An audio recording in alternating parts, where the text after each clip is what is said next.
Welcome to प्रयोग IAS. आज के इस वीडियो में हम डिस्कस करेंगे 2013 के जीएस 4 पेपर का क्वेश्चन नंबर 1। देखो 2013 में ही एथिक्स का पेपर इंट्रोड्यूस किया था यूपीएससी ने, इसलिए इस साल ना स्टूडेंट्स को कोई खास आइडिया था ना टीचर्स को कोई खास आइडिया था कि किस तरीके के क्वेश्चंस पेपर में पूछे जाएंगे और किस लेवल तक उन्हें प्रिपेयर करना है। तो जब हम अभी प्रिपेयर कर रहे हैं तो हम इन क्वेश्चंस का लेवल से खुद को जज नहीं करेंगे। आगे के पेपर जो आएंगे 2022-23 आते आते आपको पता चलेगा क्वेश्चन का लेवल थोड़ा सा बढ़ेगा, ऊपर जाएगा। ठीक है, अब ये जो पहला क्वेश्चन है बड़ा ही स्ट्रेट फॉरवर्ड क्वेश्चन है। What do you understand by values and ethics? In what way is it important to be ethical along with being professionally competent? अब ठीक से देखो, इसमें टोटल 2 क्वेश्चंस छुपे हुए हैं, ये पहला ये दूसरा। अब इसमें एक मेजर अंडरस्टैंडिंग जो लोगों में मिसिंग है वो ये कि किस क्वेश्चन को ज्यादा अपने आंसर में स्पेस देना है। मैक्सिमम स्टूडेंट्स क्या करेंगे, 50% इसे और 50% इसे दे देंगे। मैं कहता हूं नहीं भाई, ऐसा मैथमेटिक्स नहीं लगाना होता एथिक्स के पेपर में।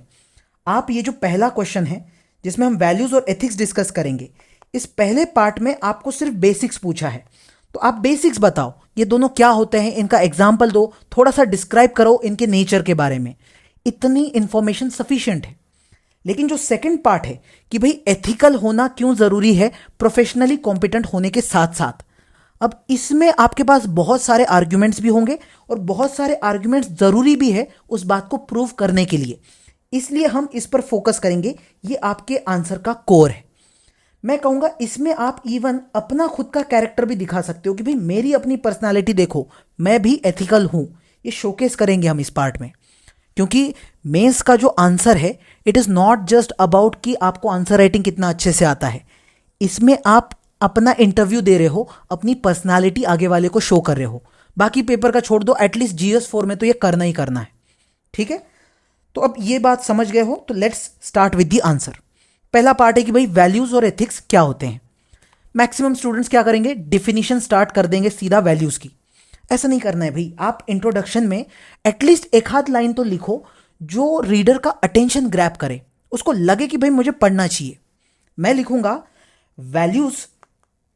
Values and ethics, these are silent architects of our character. हमारे कैरेक्टर के साइलेंट आर्किटेक्ट्स है, और इसको हाईलाइट भी करूंगा। मैं कहूंगा even though we do not always see और talk about these values and ethics, they silently guide our decisions, they silently shape the legacy we create with every action. तो इस तरीके से आपने एक लाइन या 2 लाइन जब आप लिखते हो तो रीडर का अटेंशन आपने ग्रैब कर लिया, और इसके बाद आप फ्लो में, अब इससे फ्लो बनता है, इसके बाद आप डायरेक्टली वैल्यूज पे जंप करो। अब एक और ऑप्शन है आपके पास, आप इस तरीके से बनाकर वैल्यूज और एथिक्स एक के बाजू में एक इस तरीके से भी लिख सकते हो, या फिर सेपरेटली भी आप लिख सकते हो, कोई दिक्कत नहीं। इवन एथिक्स के पेपर में बुलेट्स में लिख रहे हो, पैराग्राफ में लिख रहे हो, डजेंट मैटर। ठीक है, तो हम चलो सेपरेटली अभी के लिए लिख लेते हैं ताकि आपको समझने में आसान जाए। वैल्यूज, अब फ्लो में लिखने का एक तरीका यह है कि हिस्ट्री से शुरू करो और आज के टाइम का एप्लीकेशन शो कर देना है, तो इससे फ्लो बनता है आंसर में। मैं लिखूंगा वैल्यूज जो वर्ड है इसका जो ओरिजिन है वो मुझे एक लैटिन वर्ड में दिखता है। वो लैटिन वर्ड कौन सा है, वो है वैलेर। वैलेर का मतलब होता है इंपॉर्टेंट। आपके लिए व्हाट इज इंपॉर्टेंट या फिर व्हाट इज वर्दी। इसका मतलब क्या है, इसका मतलब है values is all about what is important for any individual और एनी सोसाइटी और any organisation. So this can be your belief, आपके कुछ बिलीव्स हो सकते हैं, और योर प्रिंसिपल्स जो आप मानते हो कि दीज आर वेरी इंपॉर्टेंट। और क्योंकि अब ये वैल्यूज बहुत सारे हो सकते हैं तो इसका मतलब ये पर्सन टू पर्सन वैरी भी तो कर सकते हैं। तो ये बात भी लिख दो आप यहां पे कि this can vary from person to person, so ये डिफरेंट होंगे हर किसी के लिए। और इसकी खासियत क्या है, जब आपके अंदर कोई एक वैल्यू होती है तो वो बोलती है कि आपको ये पर्टिकुलर काम करना पड़ेगा। For example, if a person has a value of honesty, तो वो उसे ऑनेस्ट रहने पे मजबूर कर देगी, उसे वो एक्शन लेना पड़ेगा। That means values have the ability to motivate a person to take a particular action. ठीक है, अगर कोई पर्सन में पंक्चुअलिटी की वैल्यू है तो वो कुछ भी कर लो, वो टाइम पे आएगा ही आएगा, वो एक्शन लेगा ही लेगा। ठीक है, ये बात आपने शो कर दी, उसका नेचर आपने बताया। अब वैल्यूज की एक और चीज है कि भाई वैल्यूज में कुछ वैल्यूज पॉजिटिव होती है, कुछ वैल्यूज निगेटिव होती है। अभी जो हमने ऑनेस्टी या फिर कंपैशन या फिर पंक्चुअलिटी, इनकी अगर बात कर लो, दीज आर पॉजिटिव वैल्यूज, हर सोसाइटी इसको इंपॉर्टेंस देती है। लेकिन कुछ वैल्यूज निगेटिव वैल्यूज मानी जाती है, जैसे ग्रीड। अगर किसी पर्सन में ग्रीड है, अच्छी बात तो नहीं मानी जाएगी। कुछ लोग बहुत ही सेल्फिश होते हैं या फिर बहुत इनटॉलरेंट काइंड ऑफ होते हैं। तो इस तरीके से वैल्यूज का आपने नेचर बता दिया। ठीक है, इतनी इंफॉर्मेशन बहुत है, इतना भी नहीं लिख पाओगे वैसे तो पेपर में। वैल्यूज आपने बता दिया, अब हम चलते हैं एथिक्स के ऊपर। और जितने पॉइंट्स, जो जो चीजें आपने वैल्यूज के बारे में लिखी, उसी को कंपेयर करके भी लिखोगे तब भी एथिक्स के आंसर, एथिक्स का जो डिस्क्रिप्शन है वो आपको आ जाएगा। जैसे एथिक्स का ओरिजिन कहाँ दिखता है, इस टर्म का ओरिजिन आपको दिखता है, एक टर्म है इथोस नाम का, जो कि एक ग्रीक वर्ड है। और इस इथोस का मतलब होता है कैरेक्टर, किसी पर्सन का कैरेक्टर कैसा है। इवन ओरिजिन और तरीके, अलग तरीके से शो करना है तो भाई महाभारत चले जाओ। महाभारत में एक बड़ी ही अच्छी लाइन बोली गई है, वो लाइन मैं कहूंगा आप नोट कर लो। आत्मनि आत्मनि प्रतिकूलनि परेशम परेशम ना समाचारी। आत्मनि प्रतिकूलनि परेशम ना समाचारी, that means treat others as you would like to be treated. आप लोगों को वैसा ही ट्रीट करो जैसा आप चाहते हो आपको लोग ट्रीट करें। ठीक है ना, यही है कोर एसेंस ऑफ एथिक्स। ऐसी लाइन अगर आंसर में लिखोगे भाई, वो कैसे मार्क्स नहीं देगा। और लेकिन एक बात नोटिस करो, जब भी कोई संस्कृत लाइन वगैरह लिखते हो तो ब्रैकेट में आप उसका इंग्लिश ट्रांसलेशन भी लिख देना। जिसको महाभारत नहीं पसंद, वो इमैनुअल कांट की एक लाइन है, सिमिलर लाइन है, वो भी आप लिख सकते हो। वो क्या कहता है, act according to that maxim whereby you can at the same time will that it should become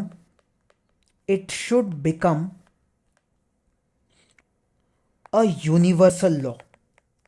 ठीक है, यानी ये क्या कह रहा है कि ऐसे ही लॉ से, ऐसे ही प्रिंसिपल को आप फॉलो करो, जो प्रिंसिपल आप चाहोगे कि एक यूनिवर्सल लॉ बन जाए। यूनिवर्सल मतलब जो दुनिया भर में हर किसी पे अप्लाई हो जाए। ठीक है ना, ऐसी ही चीज को आप फॉलो करो। और यही है, हम कहेंगे, एसेंस ऑफ एथिक्स। तो अगर सिंपल भाषा में अब आपको डिस्क्राइब करना है एथिक्स के बारे में, तो सिंपल में हम कहेंगे ethics is set of principles या फिर set of standards which are set by a society or organization which tell people how to show the conduct in that particular society। आपका कंडक्ट क्या होगा, आपका बिहेवियर क्या होगा, ये बताने का काम ये करेंगे। उसका एक स्टैंडर्ड सेट किया है कि इस लेवल का आपका स्टैंडर्ड होना चाहिए। और एक बात हमने कही थी वैल्यूज के बारे में कि भाई वैल्यूज डिफरेंट है हर पर्सन के लिए। एथिक्स के बारे में उल्टा है, एथिक्स यूजुअली आपको पूरी की पूरी सोसाइटी में यूनिफॉर्म दिखेगा, यानी सेम सेम दिखेगा। और जैसे वैल्यूज आपको मोटिवेट करता था एक्ट करने के लिए, एथिक्स उल्टा है, एथिक्स आपको रोकता है। Ethics constrains a person from taking a particular action. तो एथिक्स बोलेगा कि देख, चोरी नहीं करनी है क्योंकि ये गलत बात है, वो स्टॉप करेगा आपको वो एक्शन लेने से। और नेचर और अच्छे से बताना है तो भाई जैसे वैल्यूज में हमने कहा था पॉजिटिव निगेटिव अलग अलग होती है, एथिक्स का नेचर पॉजिटिव या निगेटिव नहीं होता, इसको रिलेटिवली हम न्यूट्रल रखते हैं इसको, क्योंकि एक ग्रे एरिया में चलता है एथिक्स, ये प्लस या माइनस नहीं, बीच में चल रहा है। ठीक है, तो इस तरीके से आपने एथिक्स को एकदम ओरिजिन से स्टार्ट किया और अभी तक की बातें बता दी। मैं कहूंगा एक आध एग्जाम्पल आपको कोट करना है, एग्जाम्पल भी आप दे सकते हो, लेकिन क्योंकि अब स्पेस नहीं बचेगा इतना लिखने के लिए, तो यहीं तक हम वैल्यूज और एथिक्स को लिखकर छोड़ देंगे। अब जो second part of the question है, जो कि कोर है, मैं कहूंगा आंसर करने का, क्या था वो क्वेश्चन का part, in what way is it important to be ethical along with being professionally competent. अब मैं कह रहा हूं मैक्सिमम स्टूडेंट्स ना इसका आंसर डायरेक्ट लिखना स्टार्ट करेंगे कि भाई its importance is this this this this this. मैं कह रहा हूं कुछ तो अलग करो, कुछ ऐसा लिखो जहां आप अपनी डेप्थ दिखाओ कि मुझे बहुत डेप्थ में चीजें पता है। डेप्थ कैसे दिखाओगे, आप इस पार्ट को 3 अलग अलग पार्ट्स में डिवाइड करोगे। कैसे, पहले हम लिखेंगे कि भाई किसी पर्सन में प्रोफेशनल कॉम्पिटेंस तो है, मतलब प्रोफेशनल काम जो भी है वो उसे आता है, बट उसके अंदर एथिकल कॉम्पिटेंस नहीं है, एथिकल बंदा बिल्कुल भी नहीं है, ऐसा पर्सन होगा तो क्या होगा? ये लाइन पूरा लिख देंगे हम। जैसे आप एग्जाम्पल में लिख सकते हो, सीधा एग्जाम्पल देके अपना आर्ग्यूमेंट लिखना स्टार्ट करो। एग्जाम्पल देंगे हम कुछ क्लेवर डेविल्स का।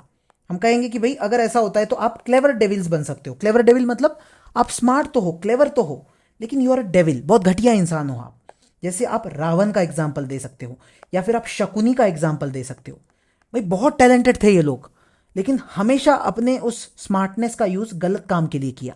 या फिर कंटेम्प्रेरी एग्जाम्पल्स देने हैं तो ओसामा बिन लादेन का दे दो, ये भी बहुत टैलेंटेड था, लेकिन किए सारे गलत काम।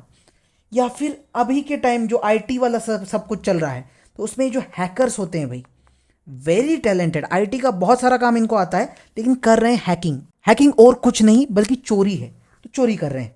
इस तरीके के डाइवर्स एग्जाम्पल्स एक ही पॉइंट में हमने दे दिए। और आर्ग्यूमेंट्स इसके अलावा आपको लिखने हैं तो आप लिखोगे एक ब्यूरोक्रेट के हिसाब से कि आपके अंदर एक ब्यूरोक्रेटिक एटीट्यूड डेवलप हो सकता है। अब ब्यूरोक्रेटिक एटीट्यूड कैसा होता है कि भाई ये प्रोसेस इंपॉर्टेंट है, प्रोसेस फॉलो करनी पड़ेगी। कभी कभी आपको प्रोसेस फॉलो किए बिना आगे जाना होता है।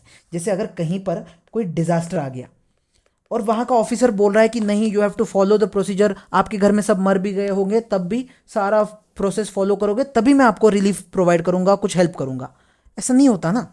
तो जब एथिकल नहीं है ना पर्सन, तो वो इस तरीके का प्रोसीजरल काइंड ऑफ बन जाता है। या फिर और अच्छे से कहें तो लोग अपने पर्सनल इंटरेस्ट को ज़्यादा इंपॉर्टेंस देने लगते हैं, और जो पब्लिक इंटरेस्ट है उसको इंपॉर्टेंस कम देने लगते हैं या फिर देते ही नहीं। जैसे आप एग्जाम्पल दे सकते हो एक डॉक्टर का। एक डॉक्टर जिसको एक फार्मास्यूटिकल कंपनी ने कुछ पैसे दे रखे हैं, ये डॉक्टर क्या करता है, जब भी कोई पेशेंट आएगा उसी कंपनी के रिलेटेड जो भी मेडिकेशन होगा उसको वो प्रिस्क्राइब करेगा, और दूसरा कोई मेडिकेशन वो बताएगा ही नहीं। तो इसका मतलब क्या है, इसने पर्सनल इंटरेस्ट को इंपॉर्टेंस दिया है, क्योंकि वो एथिकल नहीं है। आप देखो, इसको सारा प्रोफेशनल काम सारा आता है। तो ऐसा एग्जाम्पल, डॉक्टर की जगह आप साइंटिस्ट का एग्जाम्पल दे दो कि भाई काम सारा आता है, साइंस पूरा इसने पढ़ रखा है अच्छे से, लेकिन अब उसका यूज अनएथिकली कर रहा है। कुछ ऐसे ऐसे एक्सपेरिमेंट्स वो पर्सन कंडक्ट कर रहा है जो ह्यूमैनिटी के अगेंस्ट है। कर सकता है। कुछ नहीं आ रहा है ना, तो लास्ट में अपने पे पहुंच जाओ। सिविल सर्वेंट्स का एग्जाम्पल दो कि भाई यूपीएससी जैसी टफेस्ट एग्जामिनेशन क्रैक करके ये बंदे पहुंचते हैं, इनमें प्रोफेशनल कॉम्पिटेंस भर भर के है, लेकिन ये बंदे हो जाते हैं करप्ट। क्यों करप्शन कर रहे हैं? क्योंकि एथिकल कॉम्पिटेंस नहीं था। समझ रहे हो? तो ये जो हेडिंग दी हमने उसको पूरी तरीके से एग्जाम्पल्स के साथ डिस्क्राइब कर दिया कि ये हाल होता है। अब हम जाएंगे दूसरे पार्ट में, इसका दूसरा एंगल, कि मान लेते हैं आप ऐसे पर्सन हो जिसके अंदर एथिकल कॉम्पिटेंस तो भरा भरा है, बहुत ही, आपके जितना नेक बंदा कोई है ही नहीं, लेकिन प्रोफेशनल कॉम्पिटेंस आप में नहीं है, मतलब काम ही नहीं आता। क्या फ़ायदा? ठीक है ना। आपके यहाँ अगर कोई डिजास्टर आ गया, आपको हेल्प करने की इच्छा है, पर आप हेल्प कर ही नहीं पाओगे ना, क्योंकि आपको काम ही नहीं आता। जैसे फॉर एग्जाम्पल से स्टार्ट करें, एक नर्स का एग्जाम्पल लो। नर्स चाहकर भी किसी इमरजेंसी केस में, जो बहुत ही क्रिटिकल केस है ऐसे किसी पेशेंट का, उसकी वो हेल्प कर ही नहीं सकती, क्योंकि वो डॉक्टर नहीं है, उसे वो आता ही नहीं है। कोई डिजास्टर हो गया, कोई वॉलंटियर जा रहा है सामने हेल्प करने के लिए, और वहां पर डॉक्टर की जरूरत है। भाई ये वॉलंटियर कुछ कर लेगा? नर्स को एटलीस्ट थोड़ा बहुत तो कुछ आता है, वॉलंटियर को तो कुछ भी नहीं आता, तो यूजलेस। या फिर अपने एग्जाम्पल की तरफ जाना है तो कोई सबॉर्डिनेट ऑफिसर को इमेजिन करो, मिलिट्री में या फिर आपके यहाँ जो सिविल सर्विसेज में है, जिस ऑफिसर के पास कुछ खास पावर्स है ही नहीं डिसाइड करने के, डिसीजन मेकिंग अथॉरिटी नहीं है, उसकी कितनी भी अच्छी इच्छा हो, वो कितना भी एथिकल हो, वो कुछ कर नहीं पाएगा वहां पर, वो एक्शन ले ही नहीं पाएगा। मान लो आप में से बहुत सारे लोग होंगे जो चाहते हैं कि पाकिस्तान के रिलेटेड इंडिया की पॉलिसी मैं तय कर सकता हूं, मैं बहुत अच्छा इंसान हूं, but you are not the prime minister, right? Simple. आप किसी टीचर का एग्जाम्पल दे दो। टीचर के बारे में तो बहुत सेट होता है एग्जाम्पल। बहुत से टीचर हैं जो बहुत ही एथिकल है, लेकिन उनको ना टीचिंग नहीं आती, पेडागॉजिकल स्किल नहीं है। ठीक है ना। एथिकल है इसलिए इन्होंने पढ़ाई भी बहुत करी, सब्जेक्ट नॉलेज भी बहुत है, लेकिन पढ़ाना ही नहीं आता, तो क्या वो जस्टिस कर पाएंगे अपने काम के साथ? नहीं कर पाएंगे।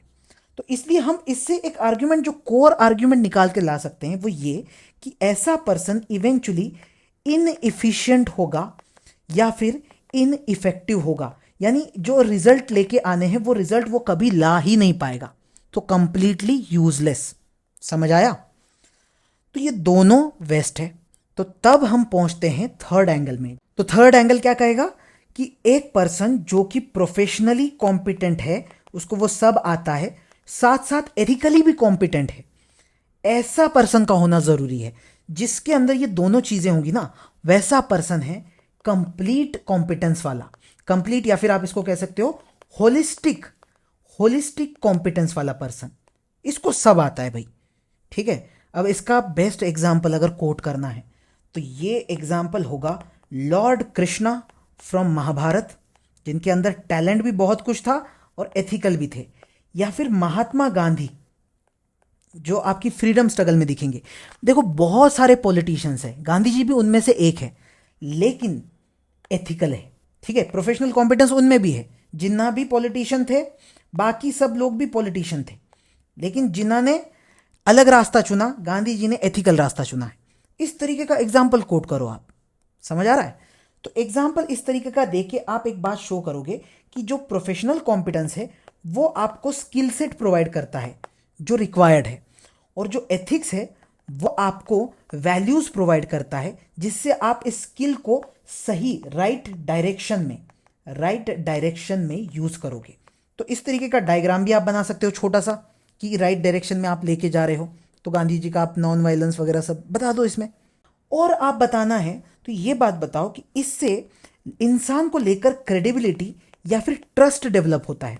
जैसे अगर आप एग्जाम्पल लो रतन टाटा का, तो Tata is right now a brand. इस पर्सन को प्रोफेशनल काम भी आता है और एक लोगों में ट्रस्ट डेवलप किया है, तो एक जो रेपुटेशन बनी है वो इसी वजह से बनी है।